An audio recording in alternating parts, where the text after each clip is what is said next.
Hello, moi c'est Toms, et aujourd'hui on est lundi, et qui dit lundi, dit bilan de la semaine. Donc en gros là on voit pas trop tu vois sur l'écran, mais on s'en bat les couilles, c'est juste pour que tu comprennes un petit peu l'idée. En fait de mon côté, j'ai mon planning de la semaine sous forme d'une mind map, et à droite j'ai en fait un espèce de tableau sur lequel chaque semaine sont répertoriées, et donc sur laquelle je fais mes bilans. Pour rappel, j'ai 5 grands piliers dans ma vie, business, environnemental, mental, physique et financier.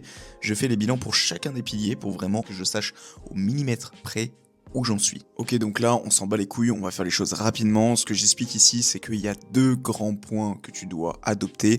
Ce sont le premier, les quotas essentiels, et le second, les tâches de fond. Les quotas essentiels, en fait, consistent tout simplement à respecter un nombre à faire chaque semaine, que ce soit tes séances de sport, que ce soit un nombre de vidéos à sortir sur les plateformes. Et les tâches de fond, c'est le fait de s'accorder 5-10 minutes par jour maximum pour arriver au bout d'un certain temps au résultat final. Le but étant de ne pas avoir de frustration avec cette technique. Et en cours de route, je pousse un petit coup de gueule vis-à-vis des gens qui abandonnent leur objectif. Alors en fait, ils ont mis du temps à mettre en place l'objectif, à peut-être réfléchir à la stratégie.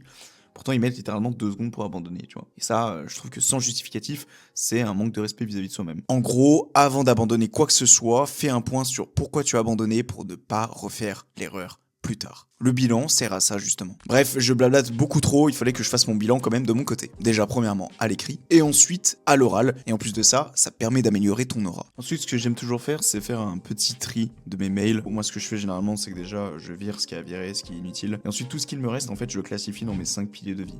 Je mets dans le pilier business tout ce qui est en lien avec mon entreprise. Tout ce qui est pilier environnemental, ça peut par exemple être des photos de famille ou ce genre de choses qu'on aurait pu t'envoyer. Le pilier mental, ça peut par exemple être des leçons. Le pilier physique, ça va être par exemple un programme de sport ou un programme alimentaire, et enfin le pilier finance, ça va être tout ce qui est facture. Une fois que ce bilan et ce tri des mails sont faits, j'ouvre l'agenda digital et je retranscris le tout sur mon agenda papier.